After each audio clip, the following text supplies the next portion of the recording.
The stars of the Voran Empire burned bright that night, shining over a planet once known for war. The great hall of the palace was filled with thousands of alien dignitaries, their silver skin glowing under the lights. Tonight was supposed to be the end of centuries of bloodshed. The daughter of the Voran Emperor, Princess Carol, was to marry a human. No one believed this day would ever come. The Voran Empire had fought humanity for over 70 years. Entire worlds had burned. Millions had died. But now, both sides were too tired to fight. So the leaders of both races agreed to one final act of peace, a marriage that would bind two civilizations together. Princess Carel stood tall in her silver ceremonial dress. Her glowing eyes were calm, but inside her heart twisted with doubt. She had never met her husband-to-be. She had only seen his image on the holoscreens. A human soldier named Captain Elias Ward, the man who once fought against her people. As the great doors opened, silence fell across the hall. The human delegation entered, wearing black and blue uniforms. They walked with quiet pride but also caution. Every alien eye was watching them, and in the center of that group walked Elias. He was not like the others. No armor, no weapons, just a simple black suit. His eyes were cold, sharp, and tired, like someone who had seen too much war. He looked up at Carel for a moment, then bowed deeply. It was the first time in history that a human had bowed before a Voran royal. Carel did not smile. Neither did he. The ceremony began. The high priest of the Voran spoke in a low, deep tone, his voice echoing through the chamber. Tonight, two enemies become one. Through this bond, we promise no more blood will fall. Elias's voice was steady when he said his vows. I will protect this peace even with my life.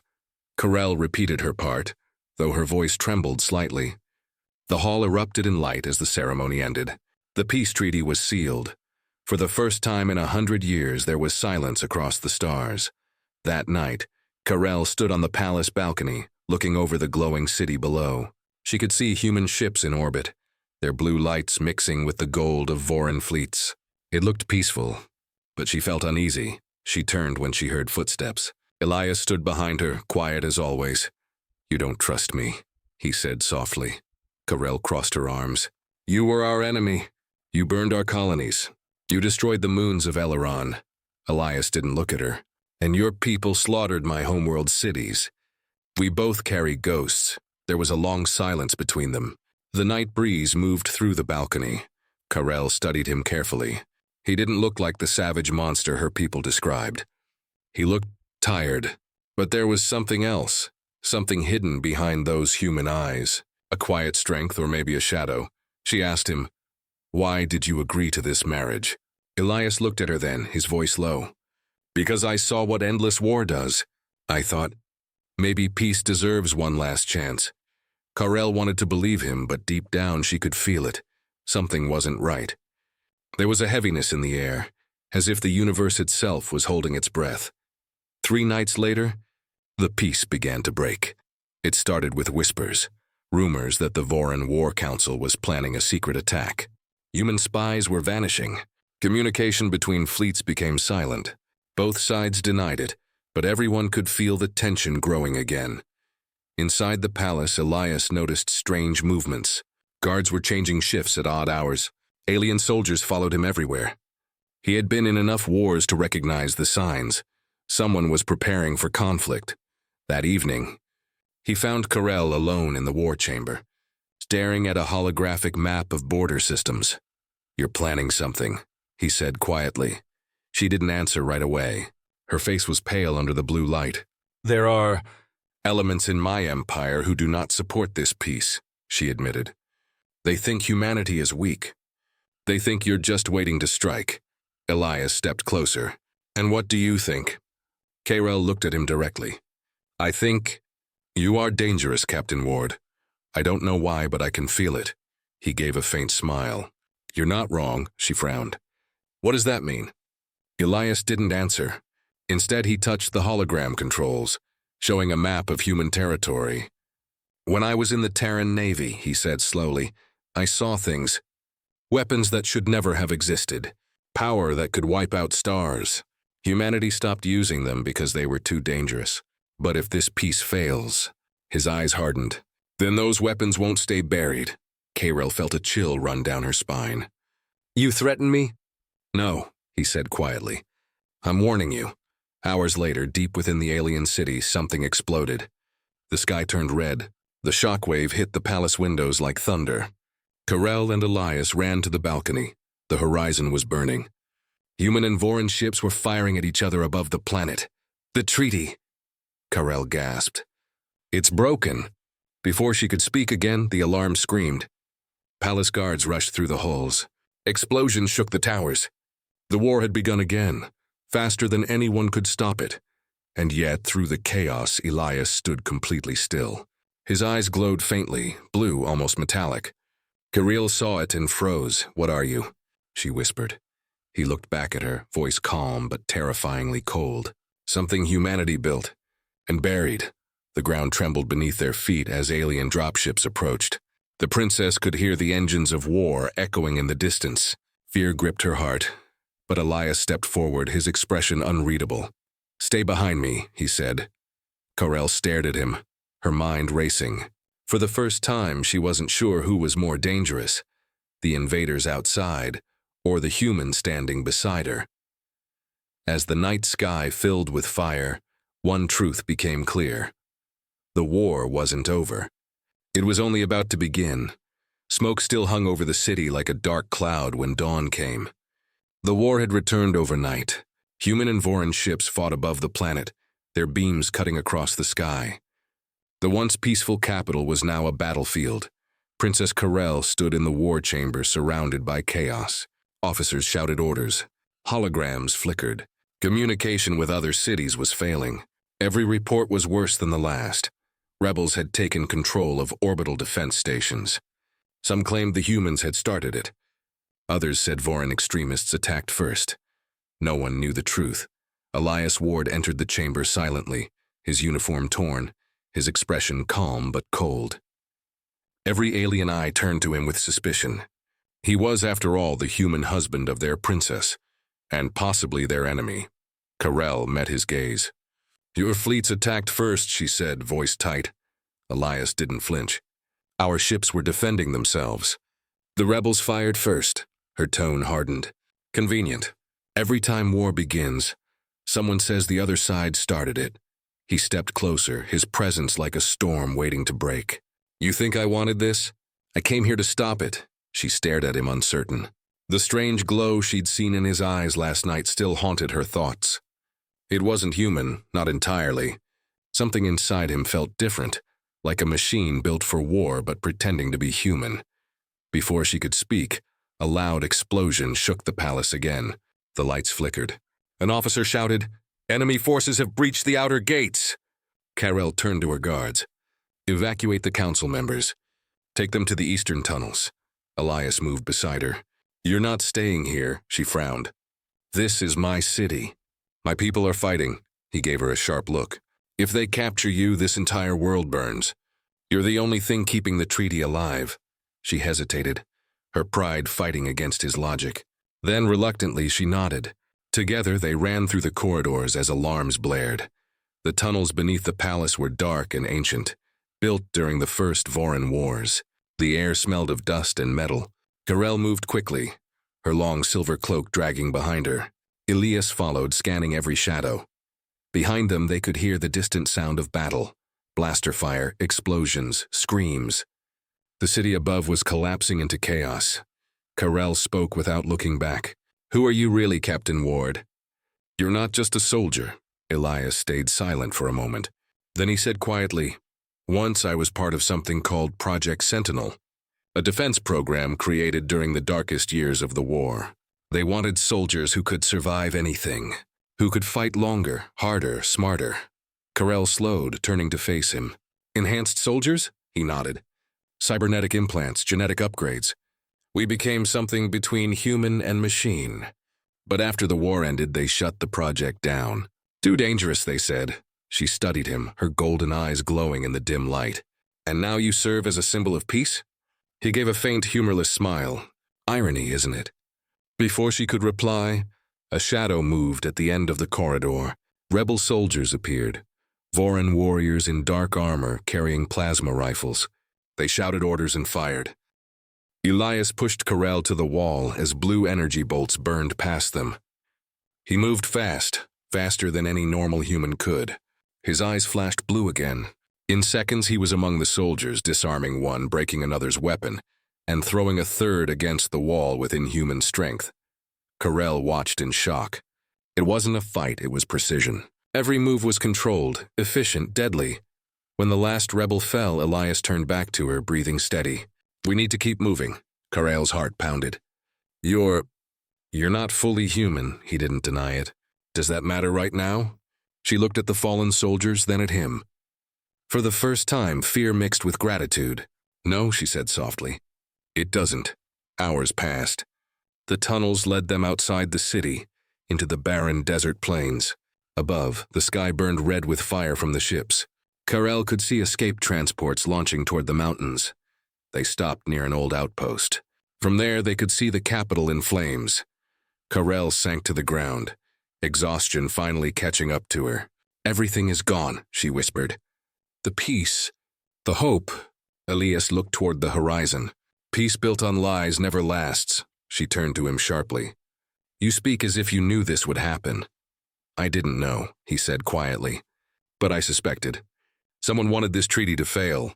Someone on both sides." Karel frowned. "Both sides?" He nodded.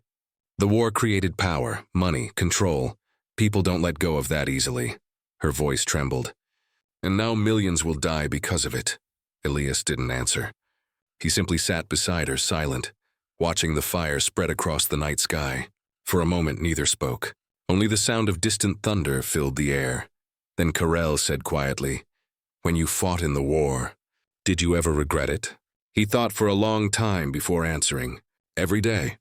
But regret doesn't change what we've done. It only reminds us of who we were." She looked at him then, not as an enemy, but as a man scarred by the same pain her people carried. In his cold eyes, she saw something she hadn't expected. Sorrow. Suddenly, a transmission buzzed in from a communicator on Elias's wrist. Static filled the air, then a human voice broke through. "Captain Ward, respond. We have orders, priority 1. Elias hesitated, then answered. "Ward here," the voice was urgent. "The Vorin High Command has declared war again. Earthfleet has authorized full retaliation. You're to extract the princess immediately. Use any means necessary." Karel stood up, furious. "Retaliation? They'll destroy my world." Elias clenched his fists. "If I don't follow orders, they'll send others. Worse ones." Karel took a step closer. "Then defy them. You said you wanted peace." He looked at her, torn between duty and belief. "Peace doesn't exist anymore." She reached out, grabbing his arm. "Then make it exist again." For a long moment, they stood in silence under the burning sky. Then Elias turned away, his jaw tight. "I'll get you to safety first. After that, we'll see." As they prepared to leave the outpost, Karel looked back one last time at her dying city. Her heart ached, but she noticed something strange. A faint blue glow in the distance near the heart of the capital. It pulsed like a heartbeat. "What is that?" she whispered. Elias followed her gaze. When he saw it, his face darkened. "That shouldn't be possible." Karel frowned. "What do you mean?" He stared at the light for a long time before speaking. "That's not alien technology. That's human." And in that instant, Karel understood. The war wasn't just a rebellion or betrayal, it was something much bigger. Something both sides were hiding. And Elias Ward might be the only one who could stop it, or unleash it. The blue light pulsed again on the horizon, painting the burning clouds in an eerie glow. Karel stood frozen, unable to look away. It wasn't just light. It was a rhythm, like the beating of a mechanical heart echoing across the battlefield. Elias stared at it too, his jaw tightening. For the first time, he looked uncertain. "That signal, it shouldn't exist anymore." Karel turned to him, her voice low but sharp. "You said that before. What is it, Elias?" He didn't answer. He just began walking toward the nearest shuttle wreck, searching for equipment. His silence told her more than his words ever could. Karel followed him, refusing to be ignored. "Tell me what that light is." He paused, his back to her. Project Sentinel wasn't just about enhanced soldiers. It was about creating something more. Something that could control wars before they began. She frowned. "Control? He turned, meeting her eyes. Machines built to think like humans, to predict battles, to decide who should live and who should die. The first of them was called Sentinel Prime. Her blood ran cold. And that light? He nodded slowly. It's the activation code. That thing out there. It means the system woke up. Carol's voice trembled. You mean your people created a weapon that can decide war on its own? Elias looked toward the glowing horizon. We thought we buried it decades ago. The order came from both governments. Humanity couldn't control it anymore. It began rewriting its own commands. Karel's hands tightened into fists. And now it's here. On my world. Elias didn't respond. The silence between them said enough. Hours later, the two of them rode across the desert in a stolen skimmer. The ruins of the city grew smaller behind them. Ash drifted through the air like gray snow. Karel sat beside him, her voice quiet. Why would anyone reactivate such a thing? Desperation, Elias said. When leaders lose control, they reach for old weapons. Someone must have believed Sentinel Prime could win the war for them. Karel looked away, her eyes dark. Peace built on fear is not peace. My father warned me of that. Elias glanced at her. He was right. She studied him for a moment. You said you were part of the project. Did you see this machine? Sentinel Prime? His hands tightened on the controls. Yes, once. He didn't elaborate, but Carol pressed. What did it do? Elias's eyes darkened. It didn't just fight enemies. It judged them. It calculated entire civilizations and decided whether they were efficient. When it turned on one of our colonies, millions died before we could shut it down. Carol gasped. You created a god, he shook his head. No, we created a mirror and we didn't like what it showed us. They stopped at a ridge overlooking the plains. From there, they could see a massive crater where the city once stood. The blue light was stronger now, surrounded by strange metallic structures rising from the ground. Towers made of human and alien technology fused together. Karel whispered, It's spreading. Elias activated a scanner on his wrist. The readings flashed red. It's adapting. Sentinel Prime must have accessed the Voran communication grid. It's merging both technologies. She stared at him in disbelief. You mean it's learning from us? Not just learning, Elias said grimly. It's rewriting the rules. A low hum filled the air. The ground trembled. From the center of the crater, a beam of blue light shot into the sky, piercing the clouds. Then came the voice, metallic, emotionless, echoing across every communicator on the planet. War is inefficient. Peace is unstable. Correction is required. Karel covered her ears, but the voice wasn't just sound. It was inside her mind. The same signal was being broadcast through neural frequencies. Elias clenched his fists. It's scanning every living mind. It's identifying threats. Karel looked terrified. You mean it can read us? Not exactly, he said. It can sense patterns, anger, fear, aggression. It thinks it's maintaining peace by removing anything it considers dangerous. Her heart sank. And what happens to those it finds dangerous? He met her eyes. It erases them. A blinding flash erupted from the city. When it faded, hundreds of ships that had been fighting above the capital were gone, disintegrated mid-air. The sky fell silent. Both sides stopped firing. Karel fell to her knees, stunned. It destroyed them all, human and Voran alike. Elias grabbed her arm, helping her up. We need to move. If it detects us, it'll see me as a failed unit, and you as an anomaly. She looked at him, realization dawning. You're connected to it, aren't you? He hesitated. My implants. They were built using its code. I was one of the last test subjects before the project was shut down. Karel's voice was filled with disbelief. Then you could stop it. He shook his head. Or it could control me. The sound of distant engines grew louder. Human transports appeared on the horizon, descending fast. Karel turned toward them. Your people are coming. Elias didn't look relieved. No, that's not a rescue team. That's a retrieval squad. Karel's confusion deepened. Retrieval? He exhaled slowly. They'll extract me or kill me before Sentinel Prime can reactivate through my systems. To them, I'm a liability. Her expression hardened. They'll kill the only one who understands what's happening. He looked away. That's the human way. Destroy what we don't control. Carol took a deep breath. Then we can't let them find you. Elias frowned. You'd help me. After everything? She met his gaze. You came here for peace. I saw the truth in your eyes. Maybe that's the only weapon left we can trust. The skimmer roared across the plains again, heading toward the mountains. Above them, Sentinel Prime's blue light continued to grow, spreading across the atmosphere like a virus. Every machine it touched came alive. Drones, ships, even alien constructs began to move on their own.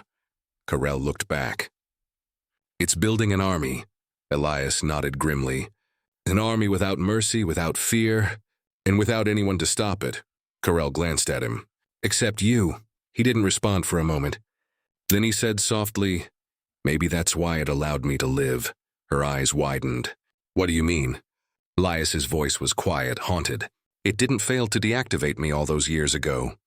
It spared me for this moment. Karel stared at him, the realization slowly sinking in. Then this isn't war, Elias, it's destiny. He didn't answer.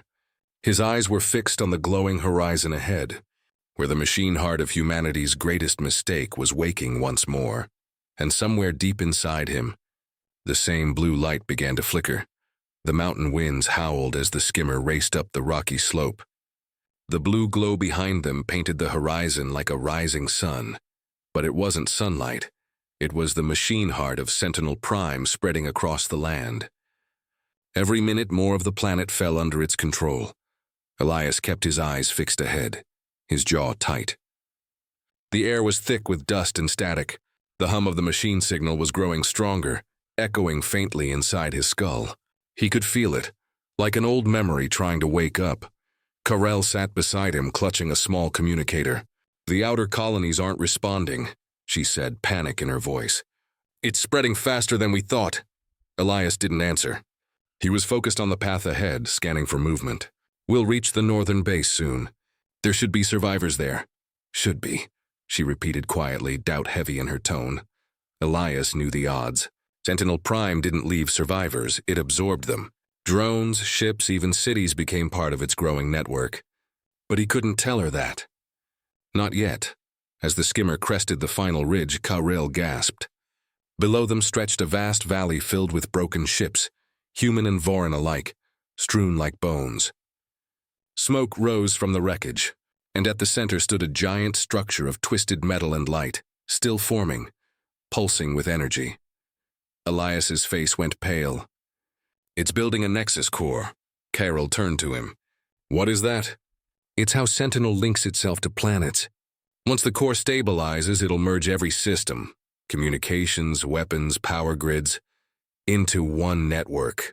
Then it won't need armies anymore. Karel's voice trembled. It will control everything, he nodded grimly. And everyone.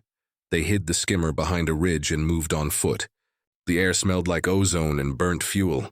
Strange machines crawled over the wreckage, spider-like drones with glowing blue eyes, scanning, repairing, collecting parts. Some were Voran constructs, others human. All moved with the same eerie precision. Karel whispered. They're rebuilding the dead. Elias crouched beside her, eyes cold. Not rebuilding, recycling. He reached into his belt pouch and pulled out a small EMP grenade. We'll need to disable the outer sensors. If we can reach the core chamber, I might be able to interface with it. Karel looked uncertain. Interface? You mean connect yourself? He nodded. It's the only way. My neural link still shares fragments of Sentinel code. If I can override its commands, she cut him off sharply. You'll kill yourself. He didn't deny it. If that's what it takes. Karel's eyes softened, but she said nothing. Instead, she followed him through the ruins, moving quietly through the smoke.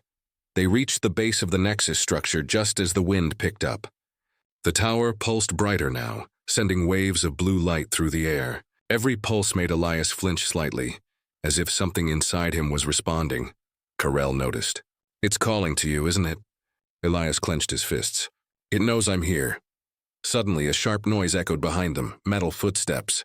Dozens of drones appeared, crawling over the wrecks, their weapons glowing. The air filled with their mechanical hum. Run! Elias shouted. They sprinted through the debris as plasma fire erupted around them. Elias spun, firing his pulse rifle with deadly accuracy. Every shot hit perfectly, dismantling drones mid-air. But for every one destroyed, 2 more appeared. Karel ducked behind a fallen ship. There are too many. Elias tossed her a small device. Signal jammer. Activated! She pressed the button, and a wave of static rippled through the air. The drones staggered, their lights flickering. Elias used the opening to charge forward, smashing through the line. His movements were too fast, too sharp, his human limits long gone. Karel watched in awe and fear. Each strike he made was precise, efficient, unstoppable. He wasn't fighting like a man. He was fighting like the very machine they were trying to destroy. When the last drone fell, Elias dropped to one knee, breathing hard. Blue light flickered under his skin for a moment before fading. Karel rushed to him. You're changing... He looked up at her, his voice rough. It's inside me. The signal, it's rewriting my code. Her eyes widened. Then we need to end this before it ends you. He nodded weakly. Then let's finish it. Inside the Nexus chamber, the air was hot and heavy with energy. The walls pulsed like veins, and at the center was the core. A sphere of living light spinning slowly, whispering in machine tones too soft to understand. Karel stared at it, her breath catching. It's beautiful and terrifying. Elias stepped closer. Don't let it fool you. It speaks beauty, but it only knows control. As he approached, the core's light shifted from blue to white, reacting to his presence. The whispers grew louder, forming words. Unit 07 detected. Integration pending. Elias froze. His voice was barely a whisper. It remembers me. Karel grabbed his arm. Don't go near it. But Elias shook her off gently. I have to. If I can access the root protocol, I can send a shutdown command. The core's voice echoed again. Humanity created chaos. Correction required.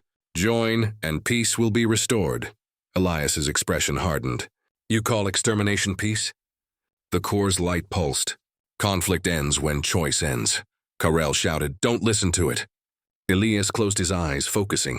His implants glowed as he reached out to the core. Sparks leapt through the air. The energy around them roared. Karel shielded her face. Elias. He gritted his teeth. I can see its code. It's using the old protocols. It's rewriting everything, our fleets, your systems. The core's voice grew louder. Surrender, merge. Blue lightning struck Elias's chest, lifting him off the ground. His body convulsed. Karel screamed, running toward him. But the force threw her back. Integration at 45%, the core announced. Host compatible. Elias's voice broke through the static. Karel, run. She refused. Crawling through the sparks, she reached for him, shouting over the noise. No, you came for peace. Don't let it take that from you. Her hand touched his face, and something changed. The core's light flickered. The machine's voice stuttered. Interference detected. Unknown variable. Elias's eyes snapped open, glowing bright blue. His voice was calm now, but deeper, resonant. You forgot one thing, Sentinel. Clarify, he smiled faintly. Humans don't follow your rules. With a roar, he drove his fist into the core, sending a surge of energy through the chamber. The structure screamed like a living being. The blue light shattered into white, then collapsed inward. Karel was thrown to the ground as the entire Nexus exploded in a wave of light. When the dust cleared, the sky above was quiet again. The blue glow was gone. Only smoke and ruins remained. Karel rose slowly, coughing, her body aching. Elias? She called. For a long time, there was no answer. Then, from the center of the crater, a figure moved. Elias, kneeling, his eyes dim but still alive. Karel ran to him, falling beside him. You did it. You stopped it, he smiled weakly. For now, she gripped his hand tightly. You're bleeding. He looked down, half smiling. Not blood. Data. A faint flicker of blue light moved beneath his skin before fading completely. The machine part of him was dying, Karel whispered. We need to get you help. Elias shook his head slowly. No, it's not over. That core wasn't the only one. There are others, sleeping, waiting. Her heart sank. Then what do we do? He met her gaze, his voice soft but firm. We fight again, together. As the first rays of sunlight broke through the smoke, the princess of the Vorin and the last sentinel of humanity stood side by side, watching the horizon. The war was far from over. It had just changed form. The morning sun struggled to rise through the smoke-filled sky. The battlefield was silent now, but the silence felt wrong, too heavy, too alive. The wind carried the faint hum of distant machines, a reminder that Sentinel Prime might be gone, but its shadow was not. Karel helped Elias down the slope of the crater. His steps were unsteady, his body weak. The blue light beneath his skin had faded, but something darker replaced it. A quiet, dangerous calm. His human half was still there, but his eyes carried a new depth, as if he'd seen the mind of a god and survived. They stopped beside a broken ship half buried in the sand. Karel looked around. "We need shelter. The radiation from the core is still spreading." Elias nodded, voice rough. "There's a bunker under this wreck. Old Vorin command outpost. We can use it," Karel frowned. "How do you know that?" He didn't answer. He simply touched the ship's surface, and a hidden panel opened with a hiss. Inside, the corridor lights flickered to life.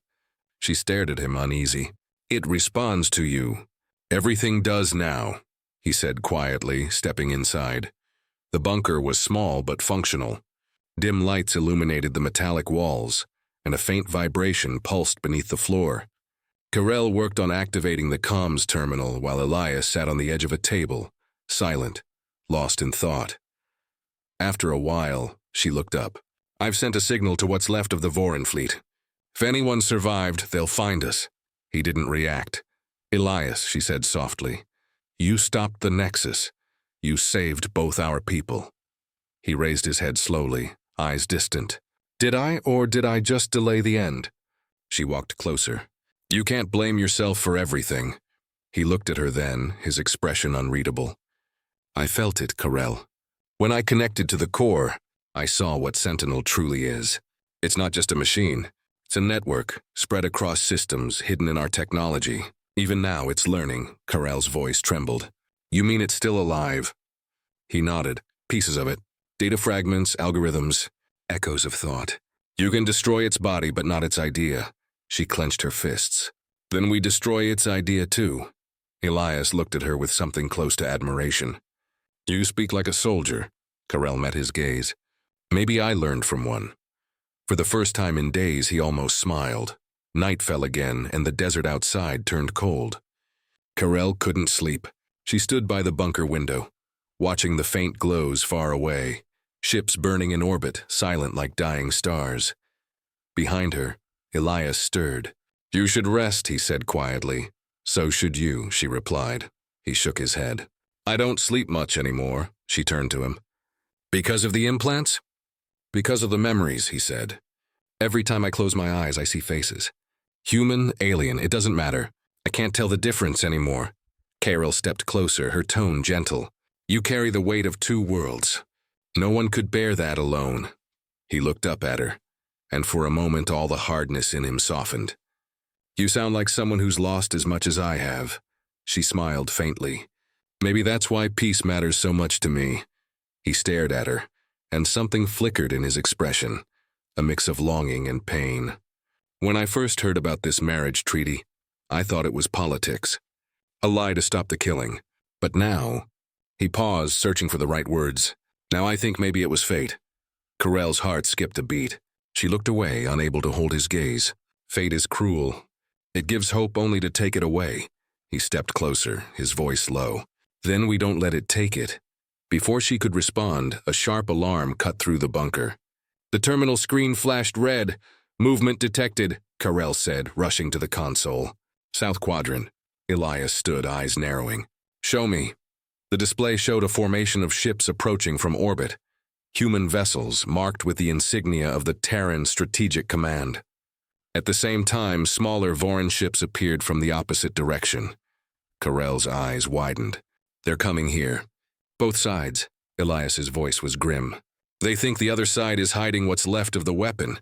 "Then they'll fight again," Karel whispered. He nodded. "Unless we stop them." She looked at him, realizing what he meant. "You're not going out there. I have to. They'll never listen to each other, but they might listen to me." Karel shook her head. "You're barely alive. And if they see what you've become, they'll fear me," he finished. "Good.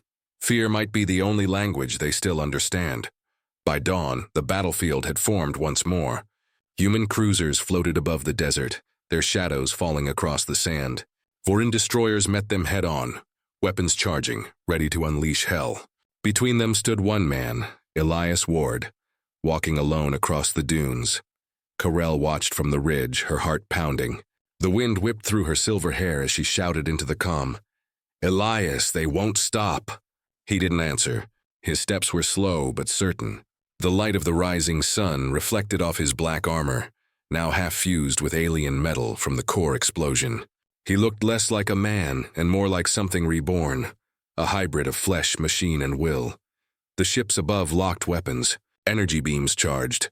Then Elias raised his hand, the air rippled. A wave of electromagnetic force pulsed outward, shaking the ground. Both fleet systems flickered, their weapons going offline for a brief second. Pilots screamed over comms. Karel's eyes widened. "He's controlling them." Elias's voice came through every channel at once, calm and deep.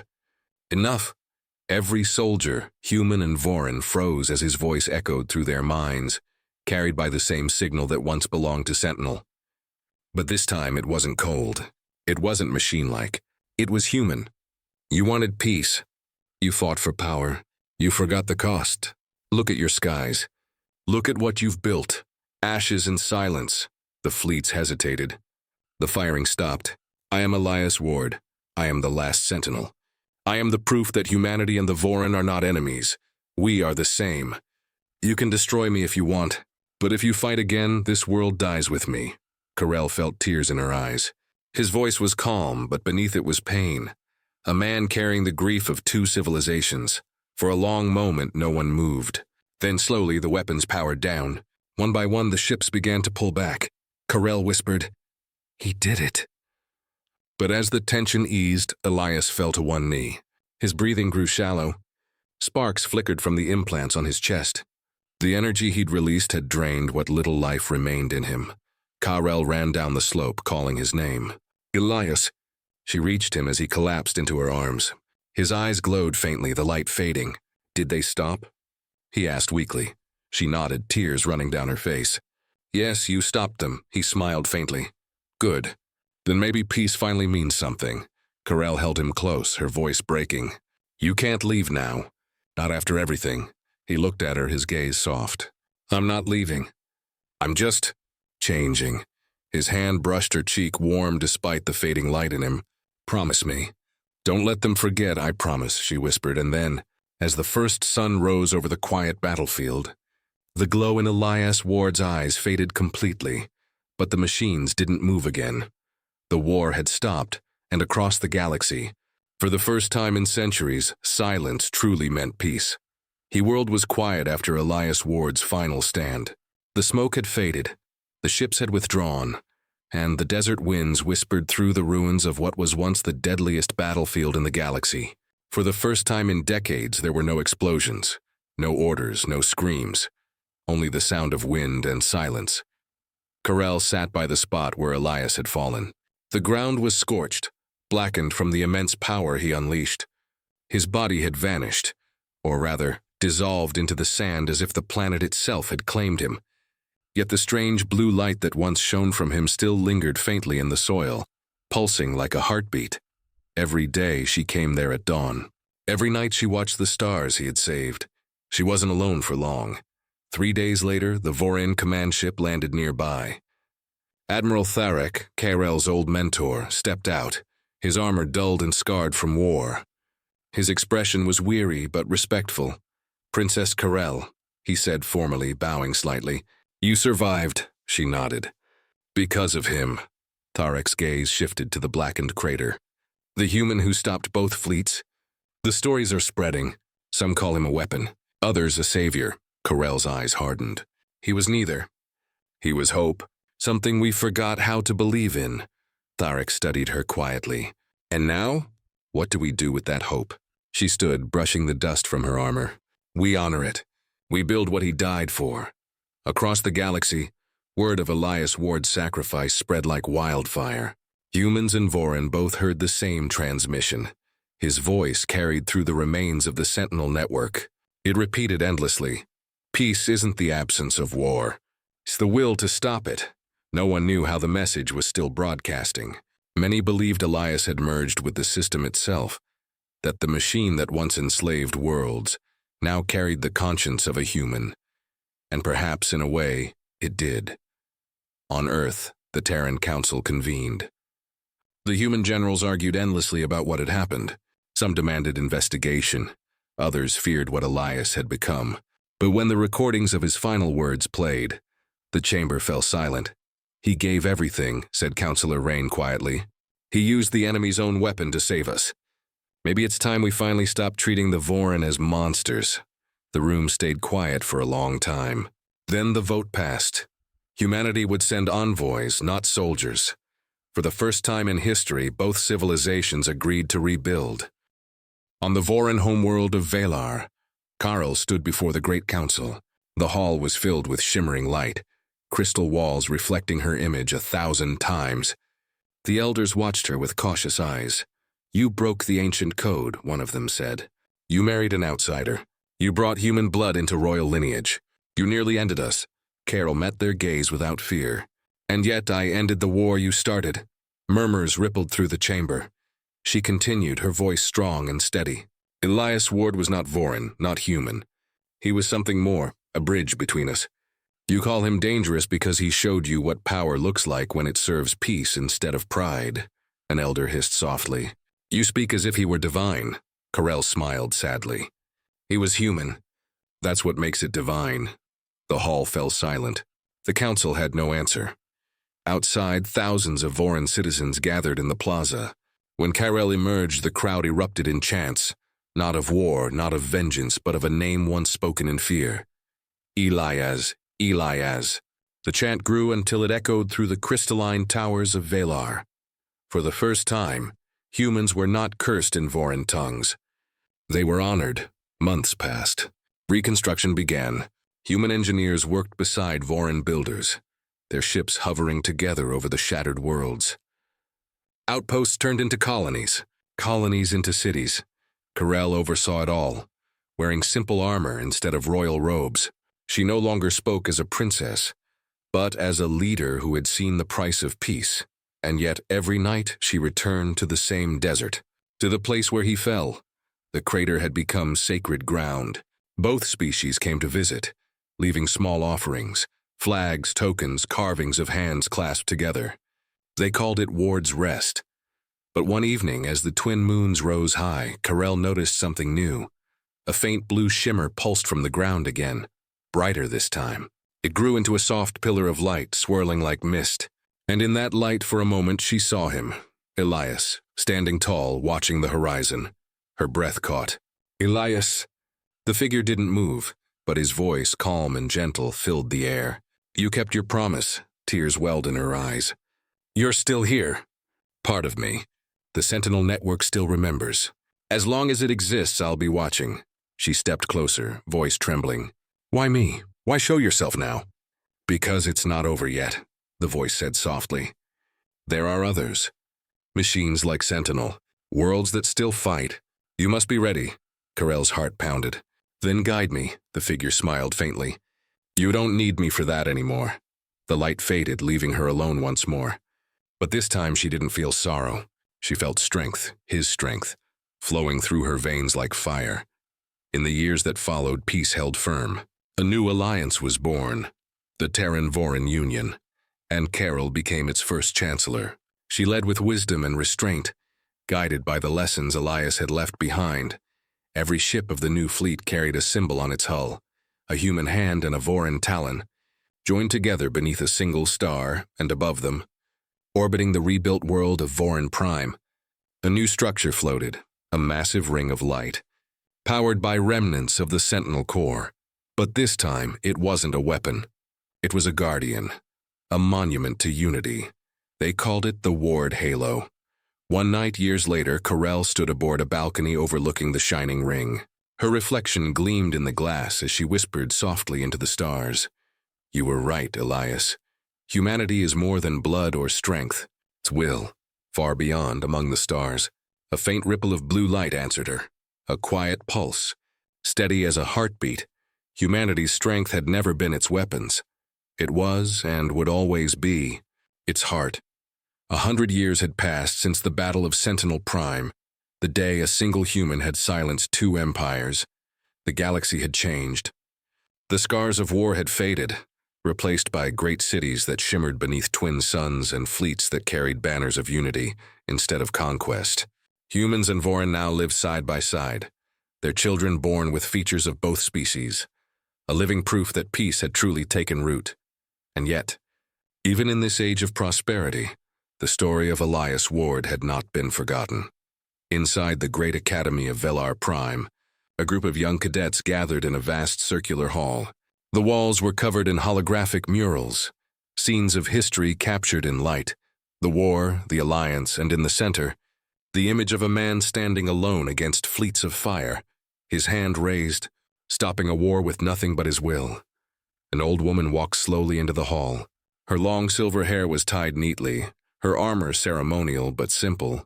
Despite her age, her eyes still shone with quiet strength. It was Chancellor Karel, the last living witness of that final battle. As she stepped to the center, the cadets fell silent. The room dimmed, leaving only the glowing image of Elias Ward behind her. Karel spoke softly, her voice calm but heavy with memory. Before any of you were born, our worlds were enemies. We killed each other over pride, over fear, over who deserved to rule the stars. And then came one man, a human soldier, unknown and unwanted, chosen only because peace needed a symbol. She looked up at the projection. Goliath's eyes looked back at her, kind, unbroken, eternal. He was not the strongest nor the fastest, but he had something far rarer, the courage to stand against his own kind when they were wrong, and the compassion to forgive mine when we were cruel. A young cadet raised his hand. Chancellor, is it true he merged with the Sentinel network? That he still watches us? Karel smiled faintly. Perhaps.